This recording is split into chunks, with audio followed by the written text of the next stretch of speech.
Welcome to doctor Maithili's music therapy channel. இன்றைய பதிவிலையும் எதிர்மறையான எண்ணங்களிலிருந்து விடுபடுவது எங்கனம் அப்படின்ற தலைப்பில் சில செய்திகளை நம்ம பகிர்ந்துக்கலாம். எளிமையாக விடுபட்டு வேண்டும். என்னது? எதிர்மறையான எண்ணங்கள். எதிர்மறையான எண்ணங்கள் ஒரு மனிதனுக்கு கிடைக்கக்கூடியது சாதாரண விஷயம். தட் இஸ் நேச்சுரல், நார்மல் தான். ஆனால் இது நார்மல் ஏற்புடையது அப்படின்னு சொன்னால் அதுக்கு என்ன? அவங்களோட புரிதலில் குறைபாடு இருக்குது, அவங்களோட திருப்தி மனப்பான்மையில் குறைபாடு இருக்குது. செய்திகளை அடுத்தடுத்து புரிஞ்சுக்கிற சீக்வன்ஸ் ஆஃப் லேர்னிங் அப்படின்னு உண்டு, சீக்வன்ஸ் ஆஃப் அண்டர்ஸ்டாண்டிங் அப்படின்னு உண்டு. அந்த சீக்வன்ஸ் ஆஃப் அண்டர்ஸ்டாண்டிங்கில் நிறைய விஷயத்தில் அவங்களுக்கு அங்கங்கே கேப் இருக்குது. அதில் சிலதெல்லாம் ஜெர்க்காகுது, ஜம்புளாகுது, இருந்துக்கிட்டே இருக்குது. பாக்கி இன்னொன்று இடத்துல இட் கெட்ஸ் டைவர்டட் அப்படின்னு சொன்னால் அவங்களுக்கு கூட எதிர்மறையான எண்ணங்கள் இயல்பாகவே வந்துடும். அந்த இயல்பாக வருதே, இட் ஷுட் நாட் கம். நம்ம இப்படிலாம் எதை பற்றியும் நினைக்கக்கூடாது அப்படின்னு சொல்லி you should be a passive spectator of your thought process. அப்படி இருந்தால் அப்படி கூட அந்த மாதிரி நேரத்தில் கூட அவங்க வெளியில் வர முடியும். எளிமையாக எதிர்மறை எண்ணங்களிலிருந்து வெளிவருவது எங்கே? நம்ம அப்படி தானே கேட்குறோம். அப்படின்னு சொன்னால் இதுபோல் நம்மளுக்கு ஏதோ ஒரு யோசனை வருது, இப்படிலாம் தப்பாக யோசிக்கிறேங்க அப்படின்னு சொல்லி நம்மளே கைடு பண்ணிட்டா அதுலேருந்து நம்ம வெளியில் வர முடியும். ஆனால் சிலவங்க இது எப்படி தான் போகிறது பார்க்கலாம் அப்படின்னு சொல்லி யோசிப்பாங்களா, இல்லை அது நம்ம தான் அது அப்படின்னு நினைப்பாங்களா அப்படின்னு கேட்டால் அதில் இருக்கிற அந்த டிஃபரன்ஸு, வித்தியாசம் அது அவங்களோட மனசில் வரவே இல்லைன்னு வைங்க. They continue to think in the same, அந்த ப்ராசஸ்லேயே யோசனை பண்ணுவாங்க. அந்த தாட் ப்ராசஸ் ரொம்ப வேகமாக அவங்கள எதிர்மறையான எண்ணத்துக்கு, ஒரு பள்ளத்தை நோக்கி அழிச்சிட்டு போகும். எப்போவுமே நம்ம மேடு நோக்கி நடந்தால் தான் அவன் என்ன பண்ண வாழ்க்கையில் முன்னேற முடியும். பள்ளத்தை நோக்கி நடந்தால் எண்ண ஓட்டங்களில் எப்போவுமே என்ன இருக்கும்? ஒரு தொய்வு இருக்கும். அப்படி இல்லை, அடுத்த நிலைமை என்ன, what we are doing next, how we can reach the next stage அப்படின்றத மனசில் வாங்கினாதான் நம்மளால் சிறப்பாக மேலுக்கு வர முடியும். அதுபோல் ஒரு எண்ண ஓட்டங்களை வளர்த்துக்கணும். ஆனால் நம்ம எளிமையாக வெளிவருது எங்கன்னா, முதல்ல என்ன மாதிரி எண்ண ஓட்டங்கள் வருகிறது நம்மக்கிட்ட அப்படின்றத ஒரு நிமிஷம் நின்று யோசனை பண்ணிக்கணும். எப்படி போகுது பாரு, கண்டபடி யோசிக்குது, இது கண்ணா பண்ணான்னு அப்படின்னு நினைக்கிறோம்.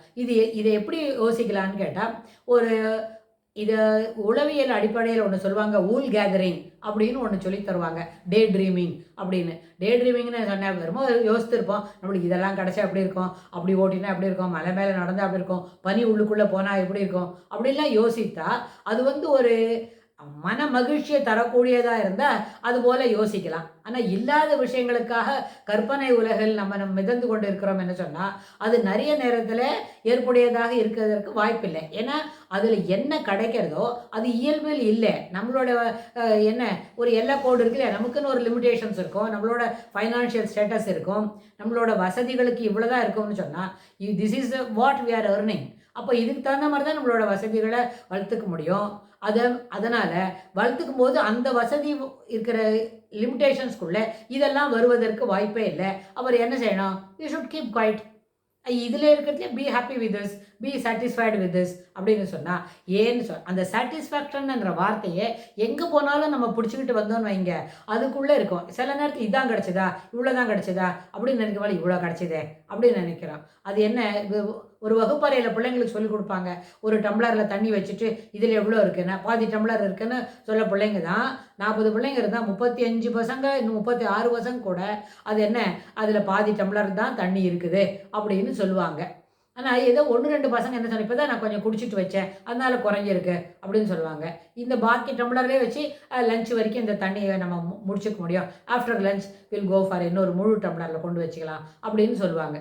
ஸோ இது எல்லாமே என்ன காட்டுது, வாட் டஸ் இட் டினோட்ஸ் அப்படின்னு கேட்டால் அந்த புரிதல், எந்த விஷயங்களில் எவ்வளோ தூரம் we can able to grasp from the immediate situation. புரியலன்னா அடுத்தவங்க இதை எப்படி புரிஞ்சுக்கிறாங்க, தன்னை காட்டிலும் பெரியவங்களாக இருக்கிறவங்க அப்படின்னு சொல்லி தெரிஞ்சால் தட் இஸ் ஆல்சோ பாசிபிள். சில சமயத்தில் இதனால் என்ன காரணத்தினால் இப்படி ஒரு ஆட்டிடியூட் வரும்னா, some inhibition, unable to accept their fault அப்படின்னு கூட அந்த நேரத்தில் இருக்கிற அந்த இன்ஹிபிஷன் கூட அவங்கள என்ன பண்ணித்தரோம், இதுபோல் ஒரு தவறான புரிதலுக்கு இட்டு செல்லும்.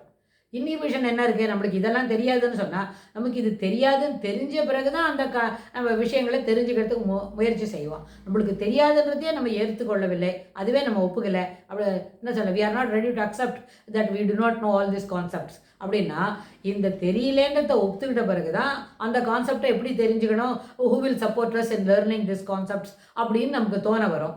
ஆனால் அதுவே தெரியல, நம்மளுக்கு தெரியலன்னு தான் ஒத்துக்கலைன்னா அது அப்புறம் எப்படி அவங்களால அந்த விஷயத்தை அது எப்படி புதுசு போல் கற்றுக்க முடியும்? வாய்ப்பே இல்லை. அப்போ தெரியாத விஷயத்து மேலேயே பெரிய பில்டப்லாம் பண்ணுவாங்க. அது தெரியும், இது தெரியும்னு. அதை என்ன பண்ணுவாங்க, அதை பற்றி அவங்களுக்கு அதெல்லாம் தெரியாது அப்படின்னு யாரும் சொல்லிக் கொடுக்க கூட இல்லாத போல் நடந்துப்பாங்க. அப்போது சப்போர்ட் பண்ணுறதுக்கு ஆள் இல்லை, புது விஷயங்களை தெரிஞ்சுக்க முடியாது. Then where you are standing? Same square. There is no development at all. Behaviour wise development இருக்காது, பழக்க நடத்தைகளில் டெவலப்மெண்ட் இருக்காது, புது விஷயங்களை தெரிஞ்சுக்கக்கூடிய வாய்ப்புகள் எல்லாமே நழுவி போய்கிட்டே இருக்கும். Then how will show our progress? அதுக்கு வாய்ப்பே இல்லை. அதனால் எந்த விஷயங்கள் தெரியலனாலும் இன்ஹிபிஷனை விட்டொழித்து அவங்க என்ன பண்ணணும், நிச்சயமாக இது எனக்கு தெரியல, can I learn, any one support me in learning further அப்படின்னு சொல்லி கேட்டால் தான் அவங்களுக்கு தெரிய வரும். இது சிறு குழந்தையான வைங்க, பள்ளிக்கூடத்தில் வரும்போது கிளாஸ் ரூமில் டீச்சர் எல்லாரையும் உட்காந்து வச்சு ஒன்றா சொல்லி தருவாங்க. தெரியலன்னா கூட டீச்சர் என்ன சொல்லுவாங்க, யாருக்கான எனி டவுட்ஸ் அப்படி கேட்பாங்க. எந்த பசங்களும் வாயை திறக்காது. அப்போ சந்தேகம் இருக்குன்னா சந்தேகத்தை நிவாரணம் பண்ணணும். சந்தேக நிவாரணி இருந்தால் தான், டவுட்டை கிளியர் பண்ணிக்கிட்டால் தான் நம்மளால் மேலே இந்த தொடர்புடைய செய்திகளை வரப்போகிற வகுப்பில் கற்றுக்க முடியும். அதனால் நிச்சயமாக இன்ஹிபிஷனை விட்டொழிச்சாலே அநேகமாக ஒரு 50 to 60% நெகட்டிவ் ஆஸ்பெக்ட்ஸை நம்மளை விட்டு போகும். ஆனால் how to leave the inhibition அப்படின்னு சொன்னால் we should have the open mind அப்படின்னு சொல்லி இந்த பதிவை நம்ம நிறைவு செய்கிறோம். இதுக்கு தொடர்புடைய செய்திகளை வரப்போகிற பகுதிகளெல்லாம் பார்க்கலாம். தேங்க்ஸ் ஃபார் வாட்சிங்.